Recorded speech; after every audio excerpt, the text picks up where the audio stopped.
ఈ red book రాజ్యాంగం నిజంగా ఇంకా ఏ స్థాయిలో ఉంది అని అంటే మాచర్లకు చెందిన మా పార్టీ సీనియర్ నాయకుడు 4 సార్లు ఎమ్మెల్యే ఆయన పిన్నెల్లి రామకృష్ణారెడ్డి, ఆయనను ఆయన తమ్ముడు వెంకటరామరెడ్డిని. ఆశ్చర్యం ఏంటంటే కేసు వివరాలు చూడండి. చంద్రబాబు నాయుడు ముఖ్యమంత్రిగా ఉన్న వీళ్ళ హయాంలో తెలుగుదేశం పార్టీకి సంబంధించిన వీళ్ళ గ్రూపుల తగాదాల వల్ల వాళ్ళు కొట్లాడుకొని వాళ్ళు చంపుకుంటే ఆ కేసులో ఇరికిచ్చేది మాకు ఎమ్మెల్యే క్యాండిడేట్ ఇరికిస్తా. ఇంకా ఆశ్చర్యం ఏమిటో తెలుసా, టీడీపీలో 2 వర్గాల మధ్య శత్రుత్వం వలన ఈ ఘటన జరిగితే ఇదే విషయాన్ని ఎస్పీ శ్రీనివాసరావు మీడియా సాక్షిగా ఏమన్నాడు ఒకసారి చూడండి మీరే. గుంటపాడు గ్రామానికి వెళ్ళినటువంటి దారిలో బోధులపాడు వద్ద ట్యూబెల్ మీద వెళ్తున్నటువంటి జవిశెట్టి వెంకటేశ్వరరావు అలియాస్ మద్దయ్య మరియు జవిశెట్టి కోటేశ్వరరావును బ్లాక్ స్కార్పియోలో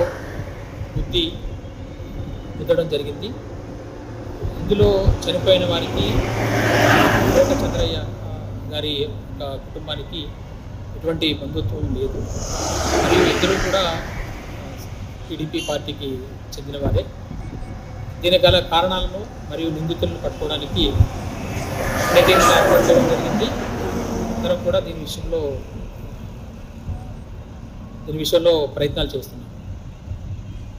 చనిపోయిన వారిద్దరూ టీడీపీ వర్గీయులే మరియు ఇద్దరు కూడా టీడీపీ పార్టీకి చెందిన వారే. ఆశ్చర్యం ఏమిటో తెలుసా, ఇదే విషయాన్ని అప్పటి ఎస్పీ శ్రీనివాసరావు మీడియా సాక్షిగా చెప్పడమే కాకుండా చంపిన వాళ్ళు చంపబడిన వాళ్ళు ఇద్దరు టీడీపీ వాళ్ళేనని ఏకంగా ఆ జిల్లా పోలీసు ఆ ఎస్పీ ట్వీట్ కూడా చేశాడు. దాని ట్వీటే కాదు, ఇంకా ఆశ్చర్యం, మరుసటి రోజు ఈనాడు పేపర్లో కూడా అదే రాశాడు. ఆధిపత్య పోరులో 2 టీడీపీ నేతలు దారుణ హత్య, పల్నాడు జిల్లాలో ఘటన, మాటేసి కారుతో దాడి. ఆ పారాగ్రాఫ్ చదవండి. పల్నాడు జిల్లాలో ఆధిపత్య పోరులో 2 తెలుగుదేశం పార్టీ నేతలు బలయ్యారు.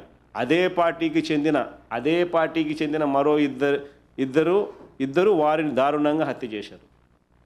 ఇది వాళ్ళ గజెట్ పేపర్, అది వాళ్ళ ఎస్పీ ట్వీటు. ఈ కేసులో పిన్నెల్లి రామకృష్ణారెడ్డిని వాళ్ళ తమ్ముడిని అరెస్టు. ఎక్కడండి న్యాయము? ఇట్లాంటి చేస్తేనే నక్సలిజం పుడుతుంది. ఎక్కడైనా న్యాయం ఉందా, ధర్మం ఉందా, ఏమైనా ఉందా? అసలు ట్విస్ట్ చేసి తప్పుడు కేసులు పెట్టి పిన్నెల్ని ఇరికించి ఇబ్బంది పెడతా ఉన్నారు. 54 రోజులు జైల్లో పెట్టినారు ఇంతకుముందు ఇదే పిన్నెల్లి రామకృష్ణారెడ్డి. చంద్రబాబు నాయుడు గారు ముఖ్యమంత్రి అయిన తర్వాత ఈ 19 నెలల కాలంలో ఏకంగా పిన్నెల్లి రామకృష్ణారెడ్డి మీద పెట్టిన కేసులు ఎన్నో తెలుసా? 16 కేసులు పెట్టినారు. ఏముందండి ఇది?